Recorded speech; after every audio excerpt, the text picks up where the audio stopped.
this is my old status quo. So I think I've been an idea generator since the last few 10, 15 years after I started my graduation.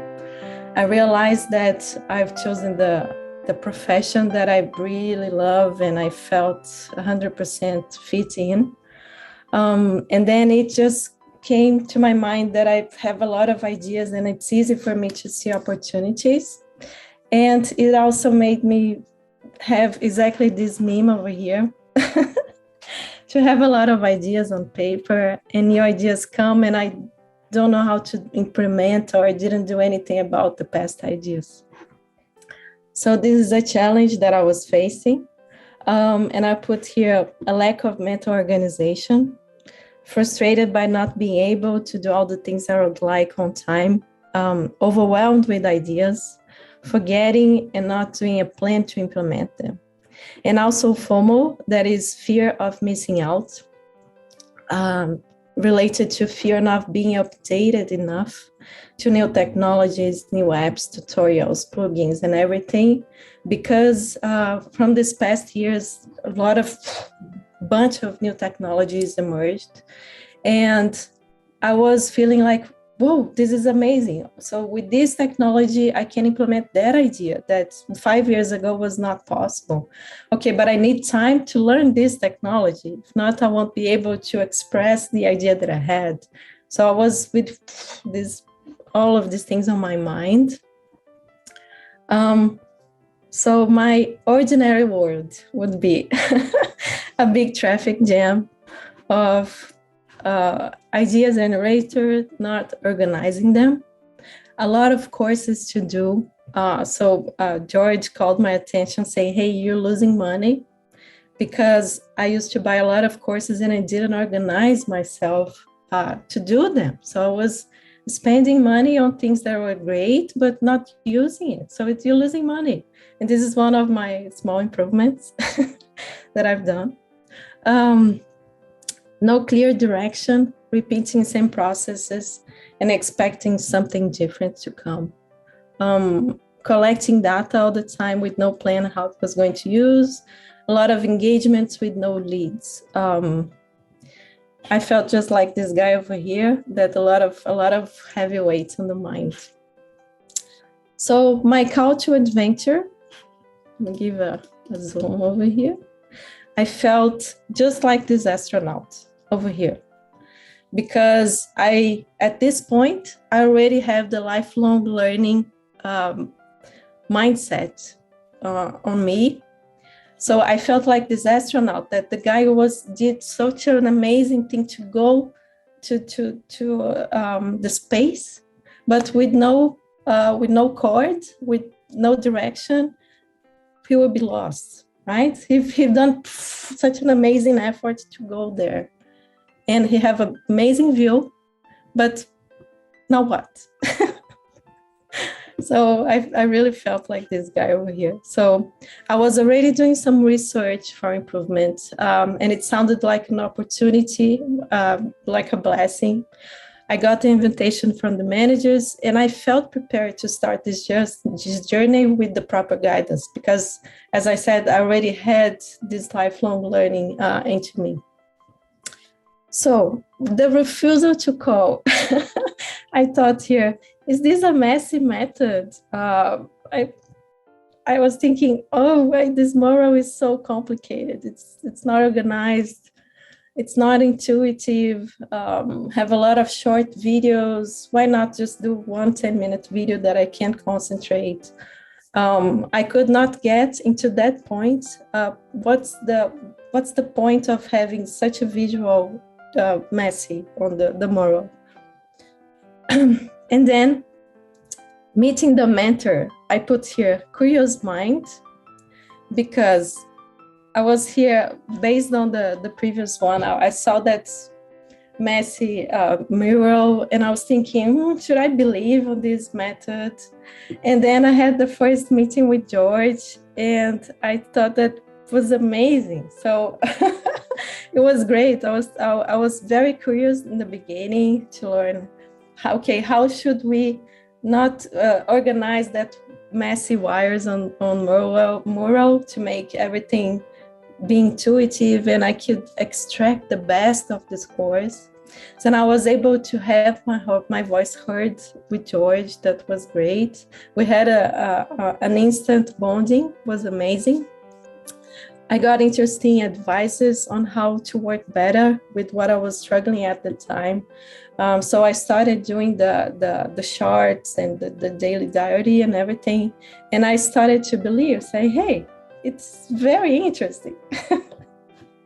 It really works. And then on crossing the threshold, I put here, get it done.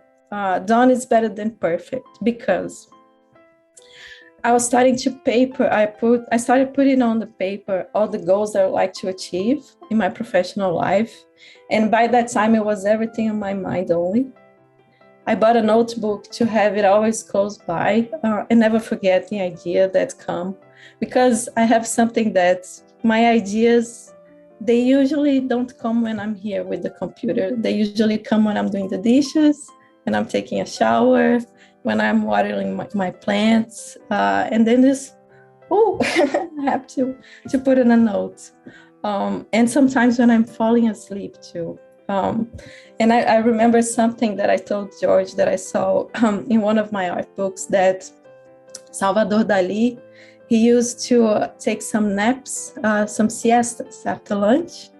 And he on purpose used to sit on a chair with a spoon in his mouth, in his hand. So as soon as he was starting to fall asleep, the spoon falls and makes a noise. So he wakes up, and in that specific moment, that's when he have the most amazing ideas. So the science explains that, and it's something that sometimes I feel myself with the same thing, but I don't have control of waking up and putting it in a paper. And I put here, so let's try to, I put here, done is better than perfect, because I was starting to adapt into the method and trying to do my best to extract what was in my mind to put in the paper and the charts and everything. I put here test allies and enemies. I put what the hell, because I could not understand in the very beginning what's the relation between my personal life and the reports of the Harada method. For example, how I'm brooming and sweeping the house every morning can improve my professional work daily. I could not do this relation. For example, why do I have to report the time I spent with my son on the video game? In playing a video game that he chooses, not the one that it's the only one that I would play. It is, and after that, I realized that it's something related to giving yourself, making it better to serve the others, right? And it's something that is not so obvious like that. And again, I was struggling with the mural. And at this time, I started feeling overwhelmed to help to do the Harada homework every week, besides Vantage and other tasks. And at this specific period, I started having some problems with my family. My mom got very ill, and I was struggling to organize my mind to deal with everything and be the best and be accountable always. So I was struggling with discipline and routine, but I was doing everything right. But I was, okay, let's go. I was like this at this time. And then approach, I felt just like these guys over here that are hiking on the Everest, that it's painful, it's cold, it's hard, but the view is amazing and it's worth it. So I felt at at this second stage, after all this, I don't want, and I started to understand and make it, and I felt way comfortable to talk with George and also with Pablo. I put to my mind that I want to do one step at a time. One step at a time, but keep moving. Just keep moving. The ordeal, death, and rebirth. My dad used to tell me that it's better to be red 1 minute than yellow the rest of your life. So it means that if you have a situation that you have to face, just go and do it. Don't postpone with your belly. Don't postpone it because it will be worse. Just go and face it and face the consequences on a reasonable way.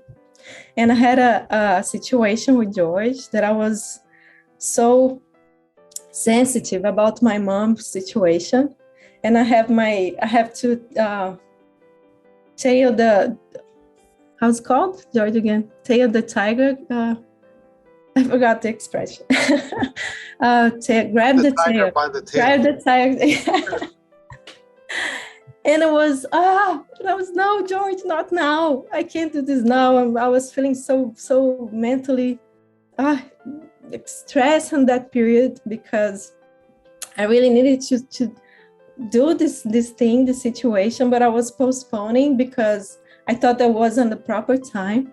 And I felt just like this little girl here from Coppertone, that somebody just exposed your weakness.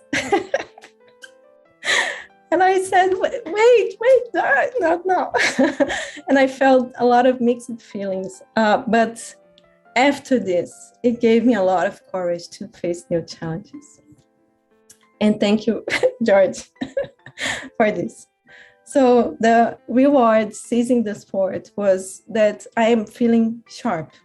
I'm being able to implement the Harada as a lifestyle in complement to the lifelong learning mindset that I already had before. I've been able to recognize opportunities and where to apply the new skills that I've been learning already. I organized a spreadsheet with all the courses and due dates that I have to complete them. And it's working really well. The road back, I put here, keep moving. It felt great to have good feedbacks of ideas implemented on projects. At this point, I also felt that the team in general was at almost as the same stage as me, that everybody wanted to also implement their work, implement what's better, what can we do better. And we were forcing, in the beginning, we were forced to do that one small improvement every day. And I told George that sometimes you think that you just improved everything already. What else can I do to improve? And it's interesting that when you stop and think, there is always something, not necessarily from work, but also to do something that might help you to room better, for example, in the morning. So at this point, I felt that all the team was with this synchronicity, with this mindset of improving a little bit every day. And for example, something that Ian have implemented, I feel that have made my work better too. And sometimes I want to do a mosey of something that helped me, but I think that might help everybody. So I publish and share with them. And then this was a great mindset that was happening at this time. And I also asked Kyle for mentoring. That I put here work in progress because I still I'm still in the process of improving my mental agenda to present everything that I want. So I put here work in progress, but I think it will be amazing and I'm super happy of it.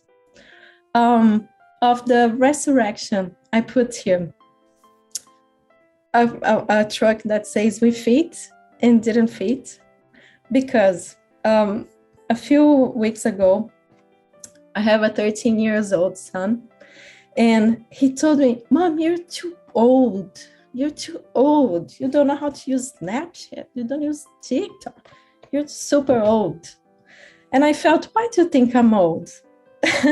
And he was thinking, well, because you don't use these things. You don't use Snapchat. You're not cool enough. And I was thinking, my gosh. We had almost 1 hour of conversation to tell him that, okay, I've been to your shoes. I know what you're feeling. I probably felt the same with my parents, but I know a bunch of things that you don't know yet. And in the same week, I watched an interview with a girl of 18, 20 years old that she was doing 200,000 a year, just doing some effects on TikTok and Snapchat. And I was, oh my gosh, I felt like very, very old. Like how can this girl doing so much money and doesn't have a lot of experience, right? But at the same time, I felt encouraged. So it made me, this experience made me think for sure. And sometimes feeling too old to compete with these millennials, that it is just a silly fear. But it's something that came to my mind, right? At the same time, I'm proud of my story and my experience because I know a bunch of things and I'm still learning, right? I'm being open to learn with them and also offering to teach what I know. So this resurrection here was something that shook me a little bit, but made me think, hey, you don't have the right to think like that, because I have a bunch of experience and I am open to learn new things. So I think it's great. And the return of the elixir, I put here, learn, practice, apply as an infinite thing. And I feel like a new chapter of my life after the Harada method. I feel motivated to apply all that I've learned on real projects. So for example, with all my course lists, now what I've done is to prioritize the ones that we can use right away in projects. So for example, I'm finishing my course of augmented reality, so we'll be able to use this on the Manitoba Métis projects. For example, I know that why am I investing my time of something that I don't have a fast applying of it, right? So I think that I want to invest time of something that I will see the result. I have a list of things that I want to achieve in professional and personal life, and I'm proud of being a designer and I really love what I do. And here, for the last conclusion I put here, you didn't come this far to only come this far, right? And now I'm not 100% yet, but I'm improving so much my mental organization, and I will keep improving forever. I'm focused on goals to achieve. I'm certain that I can be better every day in my personal life, in my professional life, remembering to show that I'm grateful. So hopefully we will keep that moral with the I'm grateful for, because this is such an amazing team and I learn every day. I am feeling relevant and important piece at my home and my work, and also to the market, right? I think the world needs more people who want to improve generally, not just stay sitting and waiting for things to happen. I feel that I can keep contributing to the creative marketing in general.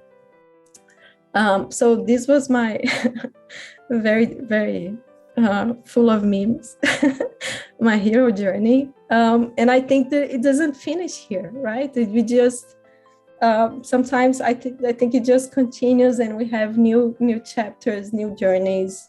And I'm really happy that I had this experience. I would like to thank Kyle, Donovan, Lindsay, Pablo, and George to help me to give me this opportunity, because as I said before, I was ready for this. I was already looking for some improvement method, and this one helped me a lot with not my professional, but my personal life as well. So it just, as a conclusion, I think I am on a good way, like of being certain that this is the way. We have to always learn new things, but it doesn't. We can't just learn and not apply and not pass to the others. I think the key is to learn and see how you can make this continuous to the other generations as well. So I think that's it. Sorry, I got emotional.